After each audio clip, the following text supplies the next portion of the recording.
அனைவருக்கும் அன்பு வணக்கம். இன்றைக்கு குட்டி ஸ்டோரிக்கு பதிலாக ஒரு ஹிஸ்டோரியிலேருந்து ஆரம்பிக்கலாம் அப்படின்னு பார்க்குறேன்.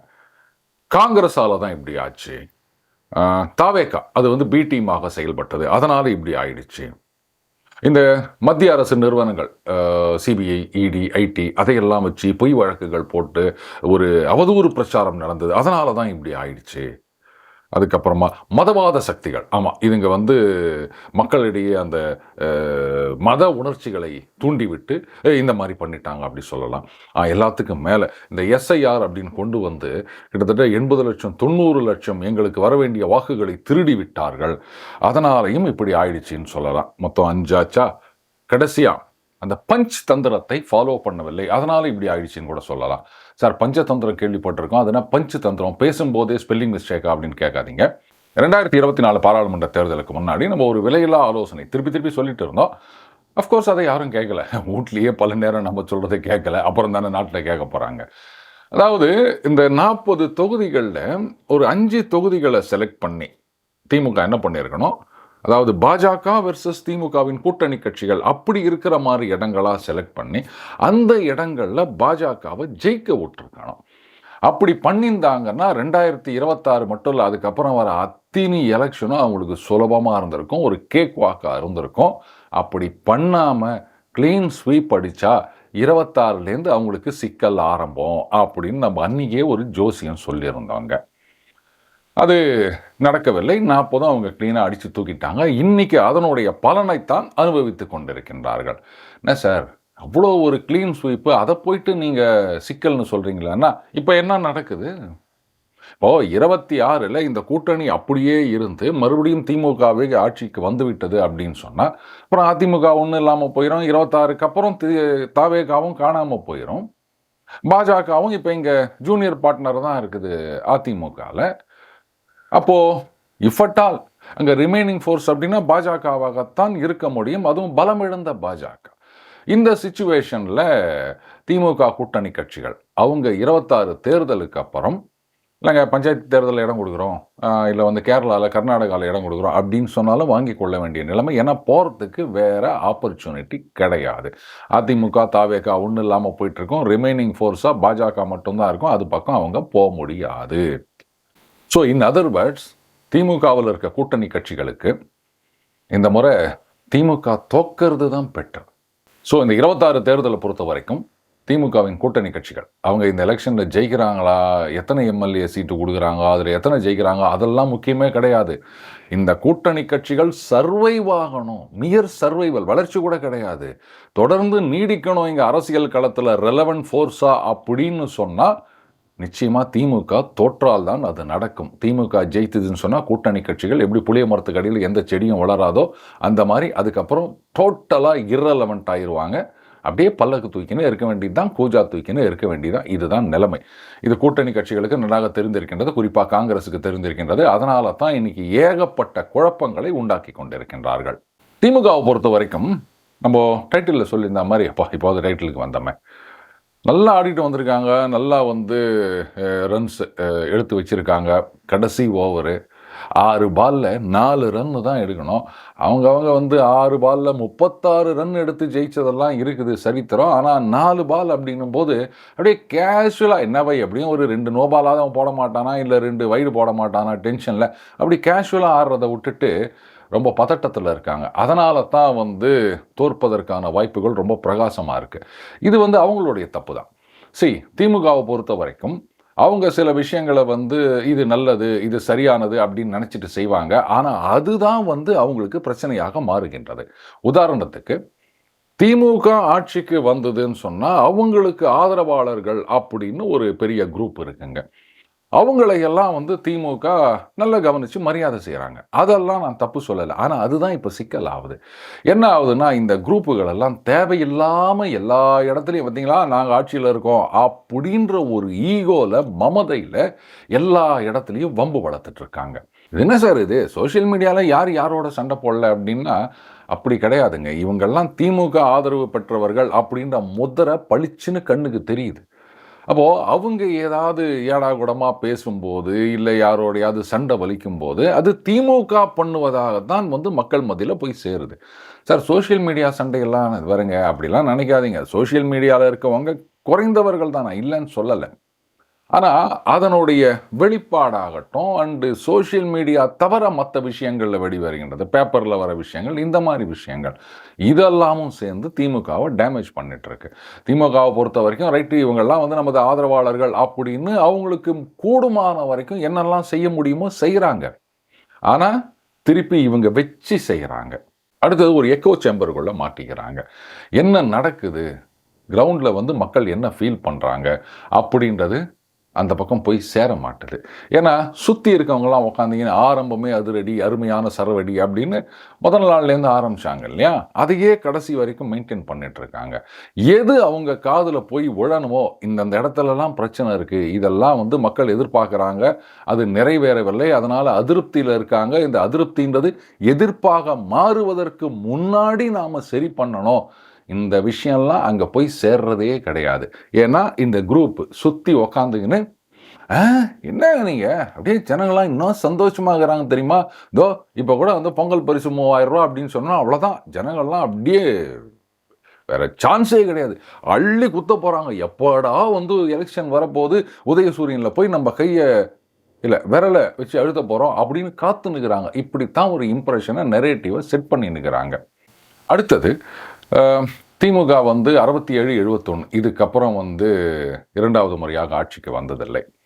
காரணம் என்னன்னா, இவங்க ட்ரெடிஷ்னலாகவே கூட்டணி கட்சிகள் தயவு இல்லாமல் திமுகவால் ஜெயிக்க முடியாது, அது எல்லாருக்குமே தெரியும். அதே சமயத்தில் கூட்டணி கட்சிகளை வந்து நல்ல முறையில் அரவணைச்சிட்டு போகிறாங்க, பாஜக மாதிரிலாம் கிடையாது, அதையும் நான் ஒத்துக்கிறேன். ஆனால் அந்த கூட்டணி கட்சிகளை நம்பி தான் திமுக இருக்கு அப்படின்றது கூட்டணி கட்சிகளுக்கும் நல்லா தெரியுது. என்னதான் காங்கிரஸுக்கு அத்தனை சீட்டு குத்துக்கிறாங்க பாராளுமன்ற தேர்தலில், அட்லீஸ்ட் அதுக்காகவாது சரி ரைட்டுங்க நீங்கள் அவ்வளோ குத்திங்க, சட்டமன்றத்தில் நாங்கள் சும்மா இருக்கோம் அப்படின்னு இருக்கணும்ல. இல்லை, இப்போ வந்து ஆட்சியில் பங்கு, துணை முதலமைச்சர் அப்படின்ற அளவுக்கு இன்னைக்கு வந்து காங்கிரஸ் பெரிய எதிர்பார்ப்பில் இருக்காங்க. அண்டு மேலிடம் இதெல்லாம் கண்டுகினதாவே தெரியல. இங்கே இவ்வளோ பிரச்சனை நடந்துட்டு இருக்கு. அந்த பிரவீன் சக்கரவர்த்தி அப்படின்றவர் வந்து விஜய் அவர்களை போய் பார்த்தேன்றாரு, அவர் செல்வாக்கு மிக்க தலைவராக வருவார் அப்படின்றாரு. இன்னொன்னு அந்த கடனை பற்றி அதை பற்றிலாம் வேற ட்வீட் போடுறாரு, அது ஒரு பெரிய ஆர்கியூமெண்ட்டாக ஓடி நிற்குது. காங்கிரஸில் இருக்க முன்னாள் ஸ்போக்ஸ் பர்சன் ஆர் இந்நாள் இந்த மாதிரி சில பேர்லாம் கூட நிறைய கருத்து சொல்லிட்டு இருக்காங்க. எங்களுக்கு வந்து திமுகவுடன் இணக்கமாக இருக்கின்றது, ஆனால் தவேகாவுடன் ரொம்ப இணக்கமாக இருக்கின்றது அப்படின்லாம் சொல்லிட்டு இருக்காங்க. தவேகாவுடன் கூட்டணிக்கு போகலாம் திமுகவை விட்டுட்டு அப்படின்லாம் வெளிப்படையாக நிறைய பேர் இன்னைக்கு பேச ஆரம்பிச்சிருக்காங்க. இப்போ எனக்கு ஒரே ஒரு சந்தேகம் தான், இங்க வந்து திமுக தான் அந்த கூட்டணியில எல்லாமுமாக இருக்கின்ற கட்சி. அதே மாதிரி ராகுல் அவர்களுடன் ஸ்டாலின் அவர்களுக்கு நல்ல ஒரு நெருக்கமான உறவு இருக்கின்றது. நம்ம தான் பார்த்தோமே, பிரைம் மினிஸ்டரியல் கேண்டிடேட்டாக ப்ரொஜெக்ட் பண்ணதே இங்கேருந்து தானே. அப்படி இருக்குச்சே இவங்க இங்கேருந்து டெல்லிக்கு தொடர்பு கொண்டு நாங்கள் இவ்வளோ பிரச்சனை ஓடின்னு இருக்குது, ஆளாளுக்கு இந்த மாதிரிலாம் பேசிகிட்டு இருக்காங்க. அப்புறம் காங்கிரஸில் ஹைகமாண்ட் எதுக்கு இருக்குது, நாங்கள் வந்து உங்களுக்காக எவ்வளோலாம் விட்டு கொடுத்துருக்கோம், எவ்வளோ சீட்டு கொடுத்துருக்கோம், மற்ற ஸ்டேட்லலாம் வேற வந்து பிரச்சாரம் பண்ணி ஜெயிக்க வைக்கலையா, சரி பிரச்சாரம் பண்ணியிருக்கோம். அப்படி இருக்குச்சே நீங்கள் உங்கள் கட்சிக்காரங்களாம் இந்த மாதிரி பேசிகிட்டு இருக்காங்க, அதுவும் உங்களுக்கு நெருக்கமானவர்கள் அப்படின்லாம் வேற சொல்லி நிற்கிறாங்க, இதெல்லாம் சரியா? நாங்கள் இந்த கூட்டணியிலேருந்து உங்களை கைட்டி விட்டா டோட்டலாக புள்ளி கூட்டணியிலேருந்து இங்கே வெளில போன மாதிரி அர்த்தம். அதுக்கப்புறம் இந்தியாவில் எந்த இடத்துலையும் உங்களால் கூட்டணியில் சேர முடியாது. மிஞ்சி போனால் சமாஜ்வாடி பார்ட்டி அவர் ஒன்றா சேர்த்துக்கலாம், அது கூட வந்து நம்பிக்கையாக சொல்ல முடியாது. அப்படியே சேர்த்துக்கினாலும் புள்ளி கூட்டணியில் இல்லை அப்படின்னும் போது 2 சீட்டு இல்லை ஒரு 5 சீட்டு கொடுப்பார், அவ்வளோதான். இதை வச்சுட்டு நீங்கள் எந்த காலத்தில் ஆட்சியை பிடிக்கிறது? அப்போ முழுக்க எங்களால் தான் நீங்கள் புள்ளி கூட்டணியில் இருக்கீங்க. அப்படி இருக்கச்சோ உங்கள் கட்சிக்காரங்க இது மாதிரிலாம் பேசினுக்கிறாங்களே, நீங்கள் கூப்பிட்டு என்ன ஆளால் இது மாதிரிலாம் பேசினுக்கிறீங்க அப்படின்னு ஒரு சத்தம் போட மாட்டிங்களா அப்படின்னு ஏன் இது வரைக்கும் திமுகவில் யாருமே கேட்கல? ஒருவேளை சார் கேட்டாங்க சார், ஆனால் ஹைகமாண்டு அதெல்லாம் கண்டுக்கல அப்படின்னா அது இன்னும் டேமேஜிங்காக இருக்குல்ல. இப்போ காங்கிரஸ்ல நிறைய பேர் வந்து தாவேகாவுடன் போனோம் அப்படின்னு சொல்லிட்டு இருக்காங்க. ஏன்னா காங்கிரஸை பொறுத்த வரைக்கும் தமிழ்நாடு அவங்களுக்கு என்றைக்குமே முக்கியம் கிடையாது. சொல்லப்போனால் எந்த ஸ்டேட்டுமே முக்கியம் கிடையாது, சென்ட்ரல் கவர்மெண்ட் அதுதான் முக்கியம். அப்போ தாவேகாவுடன் போனோம்னு சொல்றதுக்கு ஒரே காரணம் பார்த்தீங்களா, நாங்கள் தான் வந்து உண்மையான மைனாரிட்டிகளின் பாதுகாவலன் அப்படின்னு தமிழ்நாட்டில் மட்டும் இல்லை, இப்போ கேரளாலையும் எலெக்ஷன் வரப்போகுது. அங்கேயும் காமிச்சிக்கணும். அதுக்கப்புறம் நாடு முழுக்க இதையே சொல்லி ஓட்டு வாங்கணும். இதுதான் அவங்களுடைய மெயின் அப்ஜெக்டிவ். அப்போது 26 இப்போ தான் வந்து கம்யூனிஸ்ட்டை கொஞ்சம் ஆட்டங்காண வச்சுருக்காங்க. இந்த விஜய் ரசிகர்கள் கேரளாலையும் இருக்காங்க. ஆனால் இங்கே இருக்கிற மாதிரி அவங்க வந்து அந்த பேரிகேட் மேலெல்லாம் ஏறுவாங்களா அப்படின்னு எனக்கு தெரியாது. ஸோ அதன் மூலமாக அங்கே கொஞ்சம் ஓட்டு பர்சன்டேஜ் சேராதா, இங்கே நம்ம கூட்டணி வச்சுக்கணும்னா அதுக்கப்புறம் எலெக்ஷனில் அவர் அங்கே கூப்பிட்டு போயிட்டு சரி இங்கேயும் எலெக்ஷன் அங்கேயும் எலெக்ஷன்னா வருவாரா, விடுங்க நம்ம வீடியோ ரிலீஸ் பண்ணிக்கலாம். நம்ம தமிழ்நாடு எலெக்ஷனுக்கே இவர் எல்லா இடத்துக்கும் பிரச்சாரத்துக்கு போவாரா இல்லை வீடியோ தான் ரிலீஸ் பண்ணுவாரான்னு தெரியல. சரி அது இருந்துட்டு போட்டோம், எலெக்ஷன் போது பார்த்துக்கலாம். இப்படி கணக்கில் இருக்காங்க. சரிங்க, அவர் எத்தனை சீட்டு கொடுப்பாரு, அப்படியே வந்து கொடுத்தாலும் எல்லாத்தையும் ஜெயிக்க முடியுமா அப்படின்னா, இதைத்தான் நான் முதல்ல சொன்ன பாருங்க, ஜெயிக்கிறோம் தோக்குறோன்றது பெரிய விஷயம் கிடையாதுங்க. எங்களுடைய இம்பார்ட்டன்ஸை புரிய வைக்கணும். எங்ககிட்ட இருக்கிறது 3% தான், 4% தான், விடுங்க. ஆனால் நாங்கள் இல்லாமல் யாருமே ஜெயிக்க முடியாது, அதை புரிஞ்சுக்கணும். அடுத்தது 26லையும் திமுக ஜெயிச்சு வந்துடுச்சின்னு சொன்னால் அதுக்கப்புறம் எங்களுக்கெல்லாம் சீட்டு கொடுப்பாங்களான்னே தெரியாது. ஸோ ஒரு தடவை நம்ம ரிஸ்க் எடுத்து பார்ப்போமே. We have got nothing to lose. என்ன ஆட்சியாக போயிட போகுது நமக்கு, என்ன ஒரு 8 எம்எல்ஏ 10 எம்எல்ஏ அது இருந்தால் என்ன இல்லாட்டா என்ன, எப்படி இருந்தாலும் மேலே இருக்கவங்க பார்த்துப்பாங்க. இந்த நிலைமையில தான் காங்கிரஸில் இன்றைக்கி நிறைய பேர் திங்க் பண்ணிட்டு இருக்காங்க. ஸோ இதை வந்து மேலிட பார்வையாளர் இன்னும் ஷோக்காக யூஸ் பண்ணிப்பார். இது பாருங்க, நீங்களாம் சொல்கிறீங்க, ஆனால் ஏற்கனவே எல்லாரும் பயங்கர அதிருப்தியில் இருக்காங்க கட்சிக்குள்ளார. ஏன்னா திமுக கொடுக்குற 10-20 சீட்டுகள்லாம் நம்மளாலாம் இது பண்ண முடியாது, நம்ம யார் தெரியுமா, அதனால தாவேகா பக்கம் போகலாம் அப்படின்னு போட்டு இழுத்துனுக்குறாங்க. அதுக்காகவாது நீங்கள் ஒரு 70 சீட்டு கொடுங்களேன் இப்படின்னு ஆரம்பிப்பாங்க காங்கிரஸில். கடைசியாக ஒரு 40 சீட்டாவது கொடுங்கோ அப்படின்பாங்க. காங்கிரஸுக்கு கொடுக்குற சீட்டெல்லாம் அவங்க ஸ்ட்ரைக் ரேட் என்ன அப்படின்றது நமக்கு தெரியும். ஸோ வேறு வழி இல்லை, கொடுத்து தான் ஆகணும்.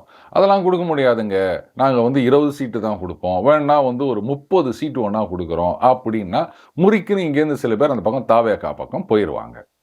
கட்சி மட்டும் ஒன்றா இங்கே இருக்கலாம், கட்சியில் வந்து இருக்கின்ற ஒரு சில தலைவர்கள் கபால்னு அந்த பக்கம் போயிடுவாங்க. ஏன்னா அவங்களுக்கு நல்லா தெரியும், என்ன இப்போ இது 26 சட்டமன்ற தேர்தல் தானே, 29 பார்லிமெண்ட், அதுக்குள்ளே மறுபடியும் நம்ம காங்கிரஸில் வந்து சேர்த்துக்கலாம், அவங்களும் நம்மளை சேர்த்துப்பாங்க, மறுபடியும் சீட்டு கொடுப்பாங்க, இது வந்து எங்களுக்குள்ள சகஜம்தான் அப்படின்னு அவங்க நினைச்சாலும் அது தப்பு கிடையாது. இந்த ஒரு சிச்சுவேஷனில் தான் இன்னைக்கு திமுக மாட்டிக்கொண்டு இருக்கின்றது. அடுத்தது இன்னும் சில வழக்குகள், இது வந்து விசாரணை சூடு பிடிக்கலாம். அண்டு நீதிமன்றங்கள் அதில் இருக்கின்ற வழக்குகள் என்ன மாதிரி தீர்ப்பு வரப்போகின்றன அப்படின்றதையும் பார்க்கணும். ஸோ இதெல்லாமும் வந்து வருகின்ற காலகட்டத்தில் திமுகவுக்கு ஒரு மிகப்பெரிய சோதனையாக இருக்க போகின்றது. என்னங்க இது, கடைசி ஓவரில் வந்து அப்படியே அத்தனை ஃபீல்டர்ஸும் சுற்றி நின்றுக்கிறாங்க, ஒரு ரன் கூட எடுக்க முடியாமல், அந்த மாதிரியான ஒரு சுச்சுவேஷன் தான் இன்றைக்கி திமுக இருக்குது. இவ்வளவு நாளாக காம்ப்ளசண்ட்டாக இருந்துட்டாங்க. பார்த்தீங்கன்னா நாங்கள் எவ்வளோ ஸ்கீம் பண்ணியிருக்கோம், அதை பண்ணியிருக்கோம், வந்து இப்போ 3000 ரூபா கொடுத்துக்கிறோம், 10 லட்சம் பேருக்கு வந்து லேப்டாப் கொடுத்துருக்கோம், எல்லாம் சொல்லலாங்க. ஆனால் அந்த எதிர்ப்பு அப்படின்றது உள்ளுக்குள்ளே இருந்தது. இன்றைக்கி வந்து அதுக்கு ஒரு உருவம் கிடைச்ச மாதிரி ஆகிப்போச்சு. உடனே அந்த உருவம் வந்து ஜனநாயகனா அப்படின்லாம் கேட்காதீங்க, அது கிடையாது உருவம். அந்த எதிர்ப்பு வந்து பல இடங்களில் கொஞ்சம் கொஞ்சமாக அப்படி அந்த தண்ணிக்குள்ளேருந்து பபுள்ஸ் வரும் பாருங்கள், அந்த மாதிரி வந்துட்டு இருக்குது. இதை வந்து அவங்க கவனிக்க தவறி விடுகின்றார்கள் திமுகவில். அதெல்லாம் ஒன்றும் கிடையாதுங்க, ஊடகம் நம்ம கையில் இருக்குது, ஊடகவியலாளர்கள்லாம் சும்மா ஜங்கு ஜங்கு ஜங்குன்னு அந்த மிருதங்கம், அதுவாது பானை மாதிரி இருக்கும், இது வந்து ஒரு அண்டாவை கவுத்து அடிக்கிற மாதிரி இருக்குது. அந்த சத்தத்தில் ஏழைகளுடைய குரல் கேட்கலன்னு நினைக்கிறேன், இதுதான் பிரச்சனை. அதனால் அந்த அண்டா சைஸில் இருக்க அந்த மிருதங்கம் அதை அடிக்கிறத கொஞ்சம் நிறுத்துப்பான்னு சொன்னால் மக்களுடைய குரல் என்ன அப்படின்றது கொஞ்சம் காதில் கேட்கும் அப்படின்னு நினைக்கிறேன். All said and done. அப்போது இந்த பக்கம் அதிமுக பாஜக கூட்டணி ரைட், இது வந்து லேட்டாக வந்தாலும் லேட்டஸ்ட்டாக வராங்க அப்படின்ற மாதிரி பாமக அதில் இணைந்துள்ளது. சார் அந்த பக்கம் அப்படின்னா அது வந்து கட்சியாக நான் ஒன்றும் கன்சிடர் பண்ணலை. எப்படி தாவேகாவை இன்னும் ரசிகர் மன்றம் அப்படின்னு சொல்லிட்டு இருக்கணும், அந்த மாதிரி அந்த பக்கம் ஐயா அவர்கள் இருக்கின்ற பாமக வந்து அது ஒரு கட்சியாக நான் நினைக்கல. அது இன்னும் குடும்ப உறுப்பினர்கள் சேர்ந்த ஒரு ஃபேமிலி கெட் டுகெதராக தான் நான் பார்க்குறேன். அதில் இன்றைக்கி நிருபர்கள்லாம் கேட்குறாங்க கூட்டணி பற்றி. அதுக்கு அவர் சொல்கிறாரு, அரசியலில் எதுவும் நடக்கலாம், நாங்கள்லாம் பேசி முடிவு பண்ணுவோம், அதுக்கப்புறமா வந்து பத்திரிகையாளரை கூப்பிடுவோம், நாங்கள் சொல்லுவோம் அப்படின்றாரு. அதில் ஒருத்தர் கேட்குறாரு, திருமாவர்கள் இருக்கும் அணிக்கு போவதற்கு வாய்ப்பு இருக்கின்றது அப்படின்னா, அதுக்கும் சொல்கிறார் அரசியலில் எதுவும் நடக்கலாம் அப்படின்னு. ஏங்க இதுக்கப்புறமும் வந்து அதாவது பாமக, பாஜக இருக்கிற இடத்துல நாங்கள் இருக்க மாட்டோம் அப்படின்னு திருமாவர்கள் அழுத்தம் திருத்தமாக சொன்ன பிறகும் அது அரசியலில் எதுவும் நடக்கலாம் அப்படின்னு இவர் திமுக பக்கம் போனாருன்னு சொன்னால் அதை விட ஒரு பெரிய அடி திமுக கூட்டணிக்கு தேவையே இல்லை. ஏன்னா இவங்க பெருசும் எதிர்பார்க்கின்ற அந்த ஓட் பேங்க் இந்த பக்கம் தாவேக்காவுக்கு போயிடும், நெகட்டிவ் ஓட்டும் நிறைய வரும். அதனால் இது வந்து சேர்றதுக்கு சேராமையே இருக்கலாம் அப்படின்ற நிலைமையில தான் வந்து திமுக இருக்க போகின்றது. எல்லாமே வந்து தீதும் நன்றும் பிறர் தரவாரா, இதுதான் காரணம். நமக்கு நாமே புரிஞ்சுட்டா சரி. மீண்டும் அடுத்த பதில் சந்திப்போம். வணக்கம்.